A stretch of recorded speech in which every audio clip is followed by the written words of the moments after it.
Hello and welcome to my channel. Well, this is gonna be a ramble.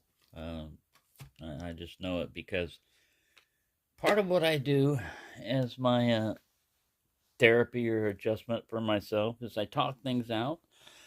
I try to reason things out, and this conversation has been going on in my head, so I just figured, you know what, I might as well just put it on video because it pertains to something, and that's um, how do you how do I?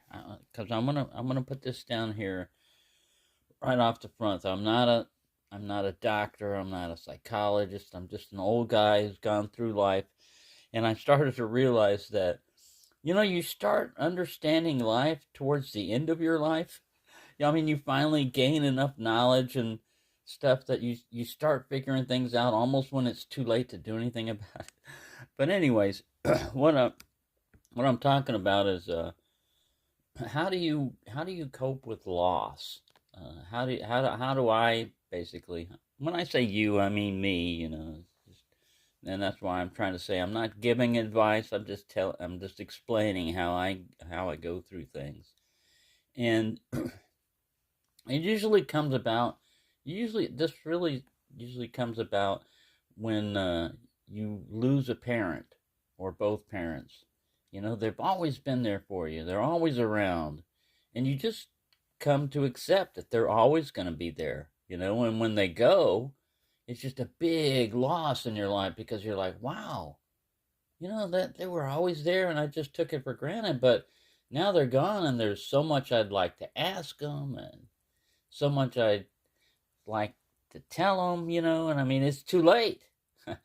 It's too late. So it's basically one of the things that helped me. I'm sorry I'm jumbling around, but I mean, this is the way my thought process is going right now.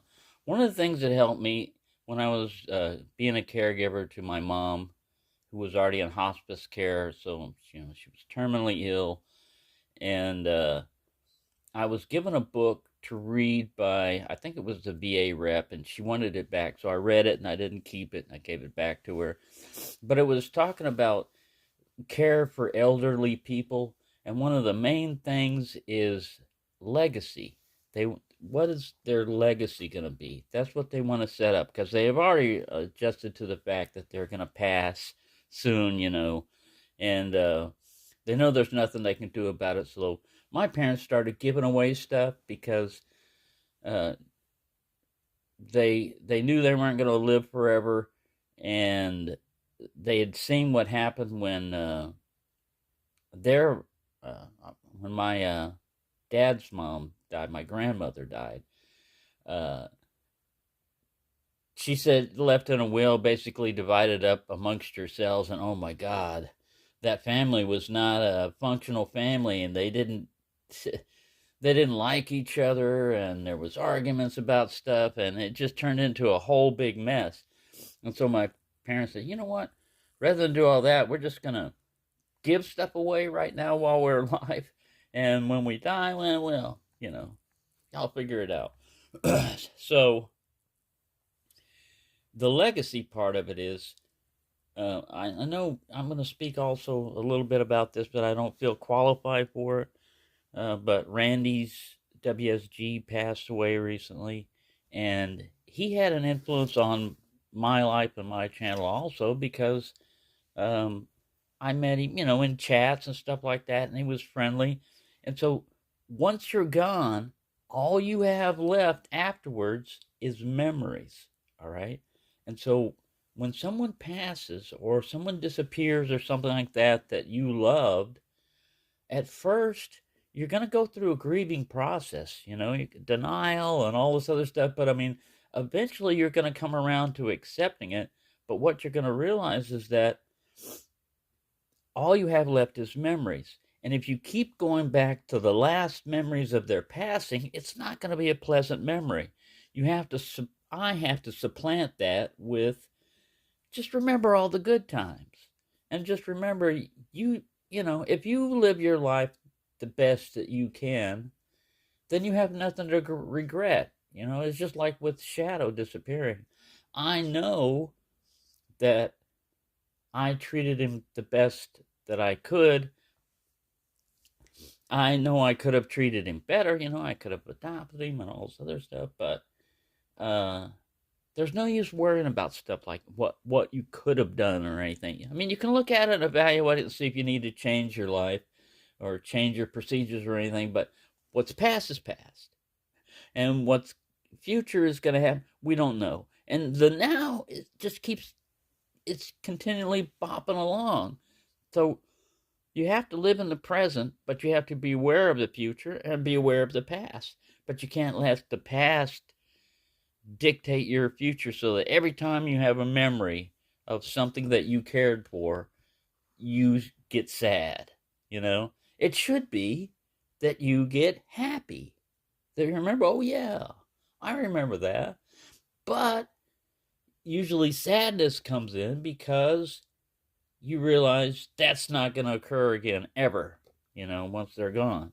So all I'm saying is, if you live your life the best that you can, you have nothing to regret. I mean, for me, like if I were to croak in the middle of the night tonight, the next day, I'd be content with knowing that I did the best that I could.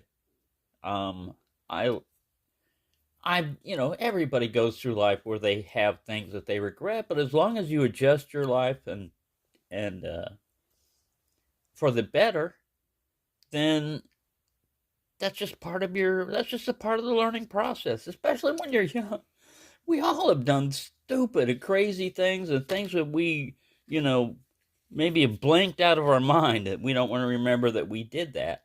But you also have to remember that it's a learning process to be a human being, man. I mean, you may think you got it all figured out, and something will come along and it'll just like, no, man.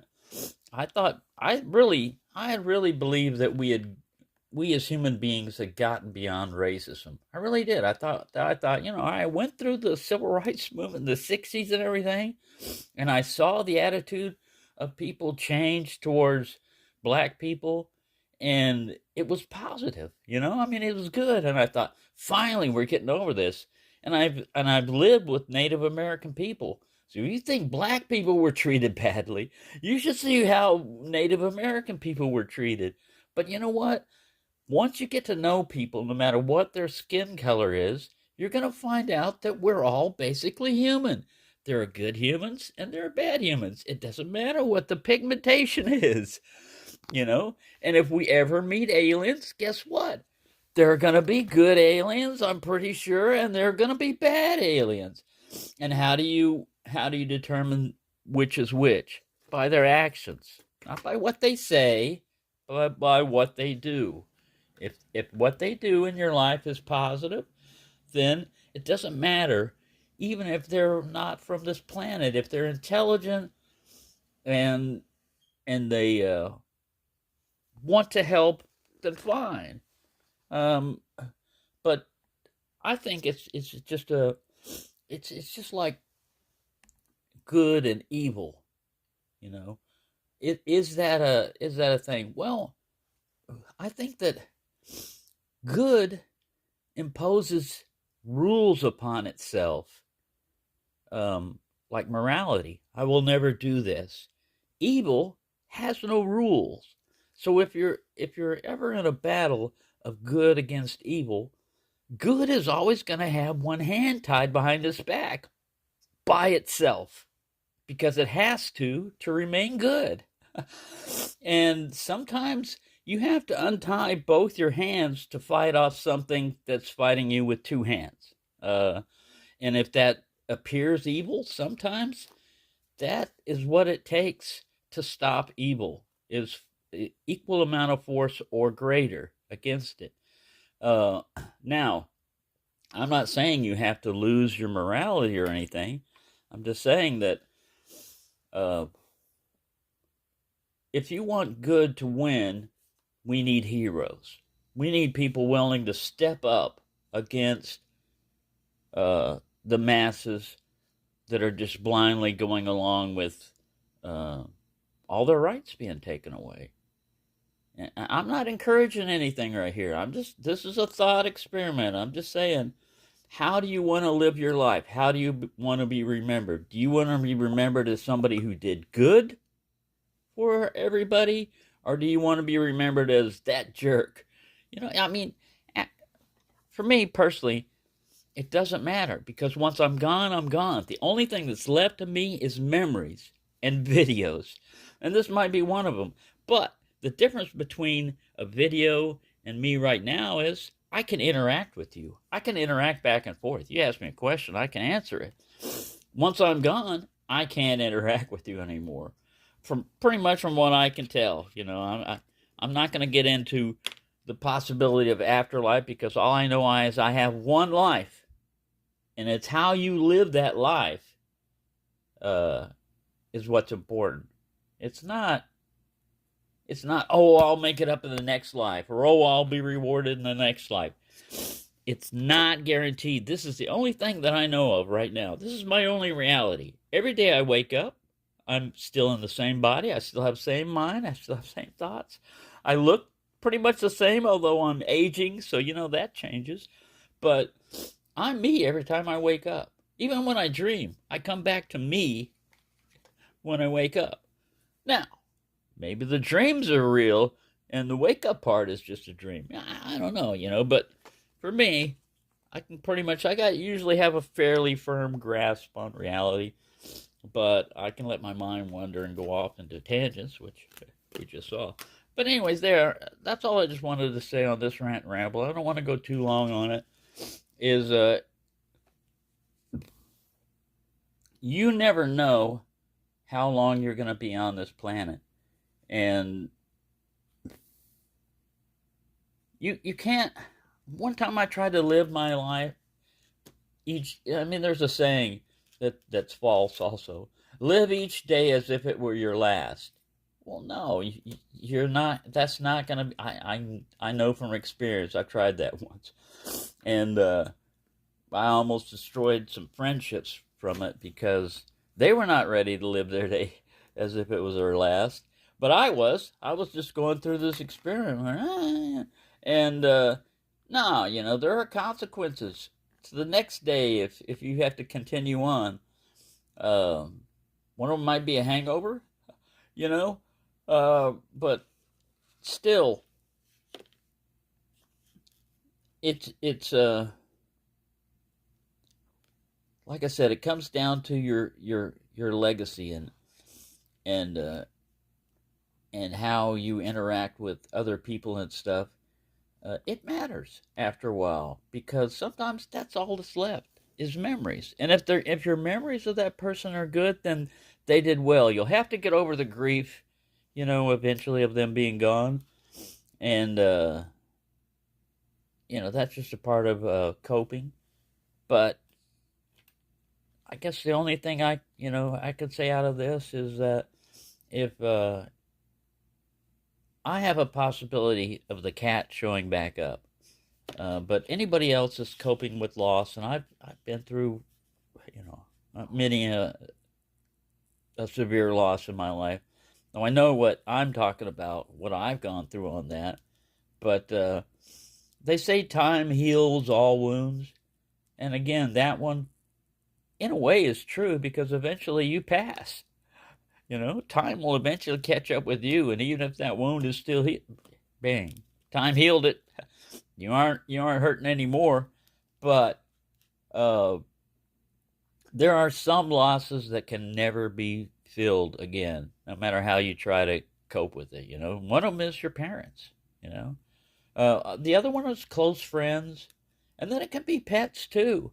A lot of people say, that was just a cat. Man, when you live alone and you don't have a whole lot of interaction with a lot of other people, the love and affection that a cat can give to you is, it's not replaceable. You can't put a value on it.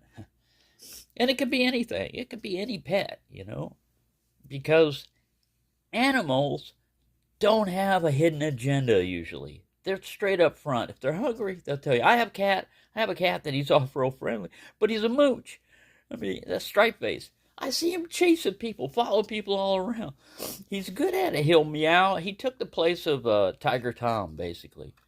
He'll come through and meow loudly when he's hungry, and somebody will wind up feeding him. Usually me, but somebody will wind up feeding him. And he likes humans. He likes to be petted, but he doesn't like other cats. He will fight. He was the one that would get into Shadow's face. It was kind of funny. Stripeface would walk up to Shadow, and then he'd cock his head kind of sideways, and he'd arch his back, and then they'd both start. It was funny. But anyways, yeah, that's my rant and rambles. Basically, I'm trying to adjust to this, and yeah, he could probably come back. It's the first time he's ever disappeared. But as much as that cat liked me when I walked around, he would just find me and come up out of nowhere and then roll around and everything and then follow me back. Because basically I couldn't do my walks because he would interrupt me every day. If I didn't see him up at the door or whatever, even if I'd already fed him, he'd still come back up and follow me. And I guess that's the characteristics of a Bombay cat is, they kind of act like a dog like that. So if I ever get another cat or, want to adopt another cat, if it's like that, I'm going to do it. I'm going to adopt it. But anyway, I hope I haven't bored you with this. But yeah, don't beat yourself up too much for mistakes you've done in your past or anything like that. As long as you've learned from it and adjusted, nobody else can sit there and say that they're perfect, that they went through life and they did everything perfectly. And if they do, they're lying. They're lying out their ass.